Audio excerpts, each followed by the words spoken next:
ಒಂದು ಕ್ವಿಕ್ ಆಗಿ rapid fire ಥರ ಆಡೋಣ. ಏನು ಅಂತ ಅಂದರೆ ಎಸ್ ಆರ್ ನೋ ಅಂತ ಹೇಳಬೇಕು. ನಾನು ಒನ್ ವರ್ಡ್ ಕ್ವಶನ್ಸ್ ಕೇಳ್ತೀನಿ, ಓಕೆನಾ? ಸೊ ತನ್ವಿ ಅವರಿಗೆ ವೈಷ್ಣವ್ ಕಂಡ್ರೆ ರಿಯಲ್ ಲೈಫಲ್ಲೂ ಇಷ್ಟ? As a friend definitely I think is a very nice. ಖಂಡಿತ ಇಷ್ಟ. ಓಕೆ, ಹಾಗಿದೆ ಸೀರಿಯಲ್ ನೋಡಿ ತುಂಬ ಹುಡುಗರು ಪ್ರಪೋಸ್ ಮಾಡಿದ್ದಾರೆ.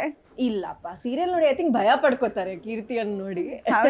ಏನಿಲ್ಲ, ಅಷ್ಟು ಕ್ಯೂಟ್ ಆಗಿ ಮಾಡಿರೋದು, ಯಾರು ಭಯ ಪಡ್ತಾರೆ ಅಲ್ಲ? ಗೊಂಬೆ ನೋಡಿ ಮೇ ಬಿ ಕ್ಯೂಟ್ ಅನ್ಸುತ್ತೇನೋ, ಕೀರ್ತಿನ್ ನೋಡಿ ಭಯ ಪಡ್ಕೋತಾರೆ. ಏನ್ ಗೊತ್ತಾ, ಇವಾಗ ಜನರೇಷನ್ ಎಲ್ಲ ಚೇಂಜ್ ಆಗೋಗಿದೆ. ಈಗ ಆ ಥರ ಫುಲ್ ರಗಡ್ ಹುಡುಗಿ ಅವ್ರನ್ನು ಇಷ್ಟಪಡೋರು ತುಂಬಾ ಜನ ಇದ್ದಾರೆ, ಹಾಗಿರ್ಬೋದೇನೋ. ಬಟ್ ನನ್ಗಂತೂ ಯಾರು ಆತರ ಪ್ರಪೋಸ್ ಮಾಡಿಲ್ಲ. ಇಲ್ಲ. ಓಕೆ, ಲಕ್ಷ್ಮೀ ಬಾರಮ್ಮ ಸೀರಿಯಲ್ಗೆ ತನ್ವಿ ಹೀರೋಯಿನ್ ಆಗ್ಬೇಕಿತ್ತು. No I think Lakshmi has done a terrific job. ಆ ಪಾತ್ರಕ್ಕೆ ಅವಳೇ ಸರಿ ಅಂತ ನನಗೆ ಆ್ಯಕ್ಚುಲಿ ಅವಳನ್ನ ನೋಡಿದ ತಕ್ಷಣ ಅನಿಸ್ತು, ಓ ಕರೆಕ್ಟ್, ಈ ಪಾತ್ರಕ್ಕೆ ಇವಳೇ ಸರಿ ಅಂತ ಅನಿಸ್ತು. ಆ್ಯಂಡ್ ಅವಳು ತುಂಬ ಚೆನ್ನಾಗಿ ನಿಭಾಯಿಸಿದಾಳೆ ಅದನ್ನು. ಸೊ ಐ ಥಿಂಕ್ ಹೀರೋಯಿನ್ ಆಗಿ ಅವಳೇ ಕರೆಕ್ಟ್ ಆಗಿದ್ದು, ಕೀರ್ತಿಯಾಗಿ ನಾನೇ ಕರೆಕ್ಟ್ ಆಗಿದೆ ಅಂತ ನನಗೆ ಅನಿಸುತ್ತೆ. Because I am in love with that character ನಾವು. ಓಕೆ, ಸಿನಿಮಾ ಆಫರ್ ಬಂದರೆ ಯಾವತ್ತೂ ಸೀರಿಯಲ್ ಬಿಡ್ತಿದ್ರು? ಕೊಡ್ತಾ ಇದೆ, ಯಾವ್ದು ನನಗೆ ಒಳ್ಳೆ ಪಾತ್ರ ಕೊಡ್ತಾ ಇದೆ ನಾನು ಅದನ್ನು ಚೂಸ್ ಮಾಡ್ತೀನಿ ಅಷ್ಟೇ. ಬಟ್ ಮೋಸ್ಟ್ ಆಫ್ ಜನ ಕೆರಿಯರ್ ಅಂತ ಬಂದರೆ ಸೀರಿಯಲ್ ಬಿಟ್ಟು ಸಿನಿಮಾ ಅಂತ ಬಂದರೆ ಹೋಗ್ಬಿಡ್ತಾರೆ ಅಲ್ಲ, ಹಾಗಾಗಿ ಐ ಡೋಂಟ್ ಥಿಂಕ್ ಸೊ. ಯಾಕಂದರೆ ಕೆಲವೊಮ್ಮೆ ಆ ಮೂವಿ ವರ್ಕೌಟ್ ಆಗಲಿಲ್ಲ ಅಂದರೆ ಇಟ್ಸ್ ಅ ಟೋಟಲ್ ಲಾಸ್ ಅಲ್ವಾ. ಸೀರಿಯಲ್ಸ್ ಆ ಥರ ಅಲ್ಲ. ಯು ಹ್ಯಾವ್ ಅ ಗುಡ್, ಅಂದರೆ ನಿಮ್ಗೆ ಸ್ಟಾರ್ಟಿಂಗಲ್ಲಿ ವರ್ಕೌಟ್ ಆಗಲಿಲ್ಲ ಅಂದರೂ ನಿಮಗೆ ಟೈಮ್ ಇದೆ. May be after 2 months 3 months people start recognising you. Radheshyama Akruti ಅಂತ ಇನ್ನೊಂದು ಮಾಡಿದ್ದೆ, ಅದು ಅಷ್ಟು ಓಡಲಿಲ್ಲ, ಆದರೂ ಜನ ಈಗಲೂ ನೆನ್ಪಿಟ್ಕೊಂಡು ಹೇಳ್ತಾರೆ ನನಗೆ, ಆಕೃತಿ ಅಂತ ಒಂದು ಬರ್ತಿತ್ತು, ಅದ್ರಲ್ಲಿ ಮಾಡಿದ್ರಲ್ವಾ, ಚೆನ್ನಾಗಿತ್ತದು ಅಂತ. ಸೊ ಐ ಥಿಂಕ್ ಸೀರಿಯಲ್ ಆ ರೀತಿ ನಾವು ಜನರ ಕಣ್ಮುಂದೆ ಇರ್ತೀವಿ, ಒಂಥರ ನಮ್ಮ ಮಗಳು ಅನ್ನೋ ಥರ ನೋಡ್ತಾರೆ. ಸೊ ಅದು ತುಂಬ ಬೇರೆ ಥರ ಖುಷಿ ಕೊಡುತ್ತೆ ನನಗೆ. ಓಕೆ, ನೆಕ್ಸ್ಟ್ ತನ್ವಿ ಅವರು ಸೋಷಿಯಲ್ ಮೀಡಿಯಾದಲ್ಲಿ ಸಖತ್ ಆ್ಯಕ್ಟಿವ್ ಆಗಿರ್ತಾರೆ. ಟ್ರೈ ಮಾಡ್ತಾ ಇದ್ದೀನಿ ನಾನು ಆ್ಯಕ್ಚುಲಿ ಗಿಸೇಜಸ್ ಎಲ್ಲ ನೋಡಲ್ಲ, ತುಂಬ ಕಡಿಮೆ ಆ್ಯಕ್ಟಿವ್ ಆಗಿರಲ್ಲ ನಾನು. ಬಟ್ ಏನೋ ಒಂದು ಪೋಸ್ಟ್ ಮಾಡಬೇಕು ಅನ್ನೋ ಕಾರಣಕ್ಕೆ ಏನೋ ಒಂದು ಪೋಸ್ಟ್ ಮಾಡ್ತಾ ಇರ್ತೀನಿ. ಅಟ್ಲೀಸ್ಟ್ ಆ ಒಂದು ಕಾರಣಕ್ಕೆ ಏನೋ ಒಂದು ಕ್ರಿಯೇಟ್ ಮಾಡೋಣ, ಫೋಟೋಸ್ ತೊಗೊಳ್ಳೋಣ, ಏನೋ ಒಂದು ಡಾನ್ಸ್ ವೀಡಿಯೋ ಏನಾದರೂ ಮಾಡೋಣ, ಆ ಒಂದು ಕಾರಣಕ್ಕಾದರೂ ಏನೋ ಒಂದು ಕೆಲಸ ಮಾಡ್ತಿರ್ತೀನಲ್ಲ ಅಂತ ಮಾಡ್ತಿದ್ದೀನಿ ಅಷ್ಟೇ. ಬಟ್ ನಾಟ್ ತುಂಬ ಆ್ಯಕ್ಟಿವ್ ಇದ್ರೆ ಬೇಗ ಕನೆಕ್ಟ್ ಆಗ್ತೀರಾ, ಇನ್ನು ಜಾಸ್ತಿ ಕನೆಕ್ಟ್ ಆಗ್ತೀರಾ, ನಿಮ್ಮನ್ನು ತುಂಬ ಮಿಸ್ ಮಾಡ್ಕೊಳ್ಳೋರಿಗೆ. ಸೊ ಜಾಸ್ತಿ ಕನೆಕ್ಟಿಂಗಲ್ಲಿ ಇರಬೇಕಲ್ಲ ಯಾವಾಗ.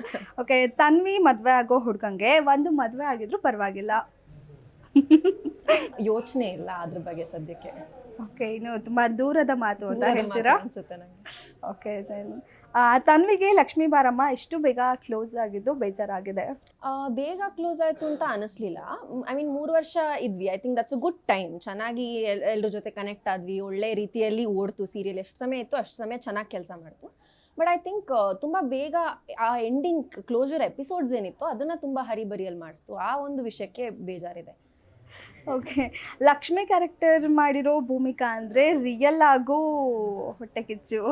ಇಲ್ಲಪ್ಪ, ಇಲ್ಲ ನಮ್ಮ ಹುಡುಗಿಂತಲೇ ಅನಿಸುತ್ತೆ. ಅವಳು ಇನ್ನೊಂದು ಇಂಡಸ್ಟ್ರಿಯಲ್ಲಿ ಹೋಗಿ ಕೆಲಸ ಮಾಡ್ತಿದ್ದಾಳೆ, ತುಂಬ ಚೆನ್ನಾಗಿ ಮಾಡ್ತಿದ್ದಾಳೆ, ತುಂಬ ಖುಷಿಯಾಗುತ್ತೆ. ಅವಳಿಗೂ ಹೇಳಿದ್ದೀನಿ ನಾನು, ಅವಳು ಏನೋ ಒಂದು ಇಷ್ಟ ಆದಾಗ ಅವಳು ವಿಡಿಯೋ ಎಲ್ಲ ಶೇರ್ ಮಾಡಿದ್ದೀನಿ. ನಂಗೆ ತುಂಬ ಖುಷಿ ಆಗುತ್ತೆ. ಐ ಥಿಂಕ್ ಬೆಳೀತಾ ಇದ್ದಾಳೆ ಅವಳು, ತುಂಬ ಚೆನ್ನಾಗಿ ಬೆಳೀತಾ ಇದ್ದಾಳೆ, ತುಂಬ ಬೆಳಿಬೇಕು ಅವಳು. ಓಕೆ, ನೆಕ್ಸ್ಟು ತಮಿಳು ತೆಲುಗಿಂದ ಆಫರ್ ಬಂದರೆ ಬೇಡ ಅಂತೀರಾ? ಇಲ್ಲ definitely not. I think Telugu ನನಗೆ ಅಷ್ಟು ಕಂಫರ್ಟಬಲ್ ಇಲ್ಲ, ನನಗೆ ಬರಲ್ಲ, ಇನ್ನೂ ಟ್ರೈ ಮಾಡ್ತಾ ಇದ್ದೀನಿ ಮೂವೀಸ್ ಎಲ್ಲ ನೋಡಿ ಕಲಿಯೋದಕ್ಕೆ.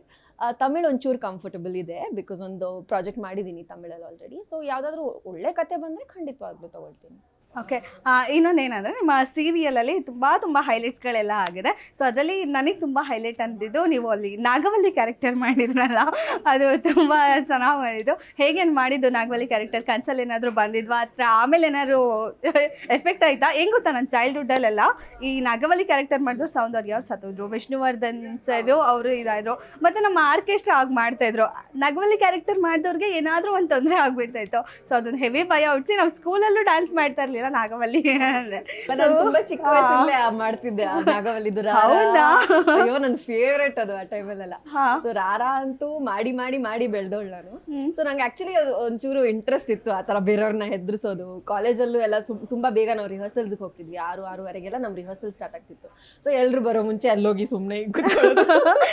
ಕಣ್ಣು ಎಕ್ಸ್ಪೆಷಲಿ ಹಾಗೆ ಇದೆ ಅಲ್ಲ? ಹೌದು, ಕಣ್ಣಾಗೆ ಇದೆ ಅಲ್ಲ, ಕಣ್ಣಿಗೆ ಲೈಟ್ ಹಾಕೋದು, ಅವ್ರನ್ನ ಹೆದರ್ಸೋದೆಲ್ಲ ಮಾಡ್ತಿದ್ದೆ ನಾನು. ನಂಗೆ ಒಂಥರ ಮಜಾ ಬರ್ತಿತ್ತು. ಸೊ ಐ ಥಿಂಕ್ ಈ ತರ ಒಂದು ಸೀರಿಯಲ್ ಅಲ್ಲಿ ಬಂದಾಗ ನಾನು ನಿಜವಾಗ್ಲೂ ತುಂಬಾ ಎಂಜಾಯ್ ಮಾಡಿದೆ. ಇಟ್ ವಾಸ್ ಡಿಫಿಕಲ್ಟ್, ಆ ಕಿರ್ಚಾಡೋದು ಕೂಗಾಡೋದೆಲ್ಲ ಕಷ್ಟ ಇತ್ತು, ಬಟ್ ಒಂಥರ ಮಜವಾಗಿತ್ತು. ಅವತ್ತು ಯಾರನ್ನ ಹೆದರ್ಸಿದ್ರಿ ಸೆಟ್ಟಲ್ಲಿ? ಎಲ್ಲಾರನ್ನೂ ಹೆದರ್ಸಿದ್ರ ಯಾರನ್ನಾರು? ಇಲ್ಲ, ಅವರು ಅಂತಿದ್ರು, ಒಂಥರ ಏನು ಈ ತರ ಎಲ್ಲ ಇರುತ್ತಾ ಅನ್ನೋ ರೀತಿ ಇದ್ರು ಎಲ್ರು. ಅವರು ಫುಲ್ ಎಂಜಾಯ್ ಮಾಡ್ತಾ ಇದ್ರು. ಬಟ್ ಐ ಮೀನ್ ಎಲ್ರಿಗೂ ಇತ್ತು ಏನೋ ಇದೆಲ್ಲ ಆದ್ಮೇಲೆ ಏನೋ ಒಂದು ಮಾಡಬೇಕು ಅಂತ ಒಂದು ಲೆಮನ್ ಹೊಡೆದು ಅದೆಲ್ಲ ಮಾಡಿದ್ರು, ಫಾಲೋ ಮಾಡಿದ್ರು. ಆ್ಯಂಡ್ ತುಂಬ ಜನ ಕೂಡ ಹೇಳಿದ್ರು ನಂಗೆ ಒಂದು ಪೂಜೆ ಮಾಡಿಸಿ ಅಂತ ದೇವಸ್ಥಾನದಲ್ಲಿ. ಅದೊಂದು ಮಾಡಿಸಿದ್ವಿ, ಬಟ್ ಮಾಡೋದನ್ನು ಎಂಜಾಯ್ ಮಾಡಿದ್ವಿ ನಾವು. ಓಕೆ, ಸೀರಿಯಲ್ ಮುಗ್ದಿದ್ದೆಷ್ಟು ಬೇಜಾರಿದೆ? ಐ ಥಿಂಕ್ ಬೇಜಾರೇನು ಅಂದರೆ ನಾವೆಲ್ಲ ಒಂಥರ ಹೋಗೋದು, ಸೆಟ್ಟಲ್ ಮೀಟ್ ಆಗೋದು, ಎಲ್ಲರೂ ಮಾತಾಡೋದು, ಅದೊಂದು ಫ್ಯಾಮಿಲಿ ಥರ ಆಗಿರುತ್ತಲ್ಲ. ನನ್ನ ಸ್ಟಾರ್ಸ್ನ ತುಂಬ ಮಿಸ್ ಮಾಡ್ಕೋತಾ ಇದ್ದೀನಿ. ಆ್ಯಂಡ್ ಆಡಿಯನ್ಸಿಂದ ಸಿಗೋ ಆ ಕಾನ್ಸ್ಟೆಂಟ್ ಪ್ರೀತಿ ಏನಿರುತ್ತೆ, ಇವತ್ತಿನ ಎಪಿಸೋಡಲ್ಲಿ ಅದಾಯಿತು, ಇವತ್ತಿದ್ರಲ್ಲಿ ಇದಾಯಿತು ಅನ್ನೋದು, ಕಮೆಂಟ್ಸು, ಇಲ್ಲ ಕೀರ್ತಿಗೆ ನ್ಯಾಯ ಸಿಗಬೇಕು ಅನ್ನೋದು, ಅದನ್ನೆಲ್ಲ ಖಂಡಿತವಾಗ್ಲೂ ಮಿಸ್ ಮಾಡ್ಕೋತೀನಿ. ಆ್ಯಂಡ್ ಹೊಸ ಸೀನ್ಸ್, ಐ ಥಿಂಕ್ ಕೀರ್ತಿಯಲ್ಲಿ ನಾನು ತುಂಬ ಎಂಜಾಯ್ ಮಾಡಿದ್ದೇನೆಂದರೆ ಪ್ರತಿ ದಿನ ಸೆಟ್ಟಿಗೆ ಹೋದಾಗ ಏನೋ ಒಂದು ಹೊಸ್ತು ಬರೋದು ನಮಗೆ ಸ್ಕ್ರಿಪ್ಟಲ್ಲಿ, ಅಯ್ಯೋ ಇದು ಮಾಡೇ ಇಲ್ವಲ್ಲ ಇಲ್ಲಿ ತನಕ ಅನ್ನೋ ಥರ.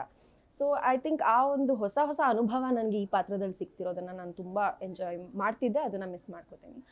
ಬಟ್ ಐ ಮೀನ್ ಎಲ್ಲದಕ್ಕೂ ಒಂದು ಡೇಟ್ ಅಂತಿರುತ್ತೆ, ಖಂಡಿತವಾಗ್ಲೂ ಮುಂದೆ ಇನ್ನೂ ಬೆಟರ್ ಪ್ರಾಜೆಕ್ಟ್ಸ್ ಬರ್ಬೋದು ಅಂತ ಅಂದ್ಕೊಂಡು ಮುಂದುವರಿತಾ ಇದ್ದೀನಿ. ಆ್ಯಂಡ್ ನೀವು ಕಮೆಂಟ್ ಅಂದ್ರಿ ಅಲ್ಲ, ಸೊ ನೀವು ಮಾಡಿದ್ದು ಸ್ವಲ್ಪ ನೆಗೆಟಿವ್ ಶೇಡು, ಲಕ್ಷ್ಮಿಗೆ ಸ್ವಲ್ಪ ತೊಂದರೆ ಕೊಡ್ತಾ ಇರೋದ್ರಿಂದ ಕಮೆಂಟ್ಸ್ ಎಲ್ಲ ಬಂದಿದ್ಯಾ, ಯಾಕೆಷ್ಟು ತೊಂದರೆ ಕೊಡ್ತೀಯಾ ಆ ಥರ ಏನಾದರೂ? ತುಂಬ ಕಡಿಮೆ ಆ್ಯಕ್ಚುಲಿ. ನನ್ನ ಪರ್ಸ್ನಲ್ ಪ್ರೊಫೈಲಲ್ಲಂತೂ ಬಂದೇ ಇಲ್ಲ ಅನಿಸುತ್ತೆ. ಮೇ ಬಿ ಕಲರ್ಸ್ ಕನ್ನಡ ಪೇಜಲ್ಲಿ ನಾನು ಅಷ್ಟು ಚೆಕ್ ಮಾಡಲ್ಲ, ಬಟ್ ಕೆಲವೊಮ್ಮೆ ನೋಡಿದಾಗ ತುಂಬ ಕಡಿಮೆ. ಐ ಮೀನ್ ಕೀರ್ತಿಗೆ ಬೈತಾರೇನು, ಬಟ್ ಎಸ್ಪೆಷಲಿ ಒಂದು ಪಾಯಿಂಟ್ ಆದಮೇಲೆ ಅದು ಬಂದೇ ಇಲ್ಲ. ಬಿಕಾಸ್ ಕೀರ್ತಿ ಅವಳಿಗೂ ತುಂಬ ಒಂದು ಅನ್ಯಾಯ ಆಯಿತು ಅನ್ನೋ ರೀತಿಯಲ್ಲಿ ಟರ್ನ್ ಆಯ್ತಲ್ಲ. ಬಿಕಾಸ್ ಅವಳು ಒಂದು ಪಾಯಿಂಟಲ್ಲಿ ನಂಗೆ ಬೇಡ, ನಂಗೆ ವೈಷ್ಣವ್ನ ಲಕ್ಷ್ಮಿನ ಕಿತ್ಕೊಳ್ಳೋದಕ್ಕೆ ನಂಗೆ ಇಷ್ಟ ಇಲ್ಲ ಅಂತಲೂ ಹೇಳಿದ್ಲು. ಸೊ ಅದಾದಮೇಲಂತೂ then I think sympathy Keerthi ಕಡೆ ಸ್ವಲ್ಪ ತಿರುಗ್ತು ಅನಿಸುತ್ತೆ. ಇಲ್ಲಾಂದ್ರೂ ನನಗೆ ಪರ್ಸ್ನಲಿ ಜನ ಸಿಕ್ಕಿದಾಗೆಲ್ಲ ತುಂಬ ಆ್ಯಕ್ಟಿಂಗ್ ವಿಷಯದಲ್ಲಿ ಮಾತಾಡ್ತಿದ್ರು ಹೊರತು ಯಾವತ್ತೂ ಆ ರೀತಿ ಬೈದಿದ್ದೆಲ್ಲ ಇಲ್ಲ. ಓಕೆ, ಹಾಗಿದ್ರೆ best and worst fan moment ಯಾವುದು ಅಂತ ಹೇಳ್ಬೋದಾ? ಐ ಥಿಂಕ್ ಬೆಸ್ಟ್ ಮೊಮೆಂಟ್ಸ್ ಯಾವುದು ಅಂದರೆ ಒಂದಿಬ್ಬರು ಈ ಥರ ಮೀಟ್ ಆದಾಗ, ಜಸ್ಟ್ ರೋಡಲ್ಲಿ ಹೋಗ್ತಿದ್ದಾಗ ಗಾಡಿ ಎಲ್ಲೆಲ್ಲೋ ಹೋಗ್ತಿರೋರನ್ನ ನಿಲ್ಲಿಸಿ ಹಿಂದೆ ಬಂದು ತಿರುಗಿ ನೀವು ಕೀರ್ತಿ ಅಲ್ವಾ ಅಂತ ಕಣ್ಣಲ್ಲೆಲ್ಲ ನೀರು ಬಂದಿತ್ತು ಅವ್ರಿಗೆ, ಅಳ್ತಾ ಇದ್ರು ಅವ್ರನ್ನ ನೋಡಿ. ಈ ಥರನೂ ಒಂದು ಫ್ಯಾನ್ಶಿಪ್ ಇರುತ್ತಾ, ಫ್ಯಾನ್ ಬೇಸ್ ಇರುತ್ತಾ, ಇಷ್ಟಪಡೋದಕ್ಕೆ ಸಾಧ್ಯನಾ? ತೆರೆ ಅಲ್ಲಿ ನೋಡಿರ್ತಾರೆ ಅಷ್ಟೇ, ಅದರಲ್ಲಿ ಏನಿದೆ ಅಷ್ಟು ಇಷ್ಟಪಡೋದು ಅಂತ ನಂಗೆ ಅನಿಸಿತ್ತು. ಅದು ತುಂಬ ಓವರ್ವೆಲ್ಮಿಂಗ್ ಅನಿಸುತ್ತೆ. ವರ್ಸ್ಟ್ ಅಂತ ಯಾವುದೂ ಆಗಿಲ್ಲ ನಂಗೆ ನಿಜವಾಗ್ಲೂ. ಐ ಥಿಂಕ್ ಒಂದೇ ಒಂದು, ನಾನು ವೈಷ್ಣವ್ ರೋಡಲ್ಲಿ ಯಾವತ್ತೋ ಒಂದು ದಿನ ಶೂಟ್ ಮಾಡ್ತಾಯಿದ್ವಿ. ಆವತ್ತು ಒಬ್ಬರು ಅಂಕಲ್ ಬಂದಿದ್ರು, ಅವ್ರು ಸ್ವಲ್ಪ ಕುಡ್ದಿದ್ರು ಅನಿಸುತ್ತೆ. ಅವರು ರೋಡಲ್ಲಿ ಬಂದು ವೈಷ್ಣವ್ ಜೋರಾಗಿ ಬೈತಾ ಇದ್ರು, ಏನೋ ಇಬ್ರಿಬ್ರು ಬೇಕೇನೋ ನಿಂಗೆ ಅಂತೆಲ್ಲ ಬೈದ್ರು ಜೋರಾಗಿ. ನಾನು ಅಲ್ಲೇ ನಿಂತ್ಕೊಂಡು ನೋಡ್ತಾ ಇದ್ದೆ, ಏನೋ ಇವಳು ಬೇಕೇನೋ ನಿಂಗೆ ಹೀಗೆಲ್ಲ ಅಂದ್ಕೊಂಡು, ಇಲ್ಲಪ್ಪ ನಂಗೆ ಒಬ್ಬಳೇ ಸಾಕು ಅಂತ ಅವರು. ಆಮೇಲೆ ಸ್ವಲ್ಪ ಹೊತ್ತಾದ್ಮೇಲೆ ಅವರೇ ನನ್ನ ಪಕ್ಕ ಬಂದು ಒಂದು ಫೋಟೋ ಕೊಡಿ ಅಂತ ಅಂದ್ಬಿಟ್ಟು ಫೋಟೋ ತಗೊಂಡ್ರ. ಹೆದ್ರುಕೊಂಡೇ ಕೊಟ್ಟೆ. ಓಕೆ, ಬೈಯೋದೆಲ್ಲ ಬೈದ್ಬಿಟ್ಟು ಆಮೇಲೆ ಫೋಟೋ ತಗೊಂಡು ಹೋದ್ರು. ಅದೊಂದೇ ಅನಿಸುತ್ತೆ ಆ ರೀತಿ ಎಕ್ಸ್ಪೀರಿಯನ್ಸ್ ಆಗಿರೋದು. ಓಕೆ, ಈಗ ನೆಕ್ಸ್ಟ್ ತನ್ವಿ ಅವ್ರ ನೆಕ್ಸ್ಟ್ ಪ್ರಾಜೆಕ್ಟ್ ಏನಿದೆ, ನೆಕ್ಸ್ಟ್ ಏನು ಮಾಡ್ತಿದ್ದಾರೆ? ಒಂದು ಪ್ರಾಜೆಕ್ಟ್ ಮೇಲೆ ಕೆಲಸ ಮಾಡ್ತಿದ್ದೀನಿ, ಹೇಳೋದಕ್ಕೆ ಇಷ್ಟಪಡಲ್ಲ ನಾನು. ಬಿಕಾಸ್ ಕೆಲವೊಮ್ಮೆ ಏನೋ ಒಂದು ಆಗುತ್ತೆ, ಅದು ವರ್ಕೌಟ್ ಆಗಲ್ಲ. So I don't like to say it. ಬಂದಾಗ ಅದು ಆಗುತ್ತೆ, ಎಲ್ಲರ ಮುಂದೆ ಬರೋ ಟೈಮ್ ಆಯಿತು ಅಂದಾಗ ಖಂಡಿತ ಹೇಳಿ. ಆದಷ್ಟು ಬೇಗ ಸ್ಕ್ರೀನ್ ಮೇಲೆ ನೋಡ್ಬೋದಾ ಹಾಗಿದ್ರೆ? ಹೋಪ್ಫುಲಿ.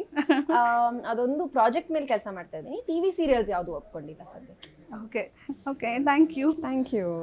ಇಷ್ಟೊತ್ತು ತನ್ವಿ ರಾವ್ ಅವ್ರ ಜೊತೆ ಮಾತಾಡಿದ್ವಿ. ಅವರು ಅವ್ರ ಬಗ್ಗೆ, ಅವ್ರ ಸೀರಿಯಲ್ಸ್ ಬಗ್ಗೆ, ಮತ್ತೆ ಅವರ ನೆಕ್ಸ್ಟ್ ಫ್ಯೂಚರ್ ಬಗ್ಗೆ, ಇದೆಲ್ಲದ್ರ ಬಗ್ಗೆ ಹೇಳಿದ್ರು. ಆ್ಯಂಡ್ ಸಖತ್ ಮಜಾ ಕೂಡ ಮಾಡಿದ್ವಿ. ಮತ್ತಷ್ಟು ಎಂಟರ್ಟೈನಿಂಗ್ ಕಂಟೆಂಟ್ಗೋಸ್ಕರ ನೋಡ್ತಾ ಇರಿ ಗ್ಯಾರಂಟಿ ನ್ಯೂಸ್. ಸುದ್ದಿ ಖಚಿತ, ನ್ಯಾಯ ನಿಶ್ಚಿತ. ಗ್ಯಾರಂಟಿ ನ್ಯೂಸ್, ಸುದ್ದಿ ಖಚಿತ, ನ್ಯಾಯ ನಿಶ್ಚಿತ.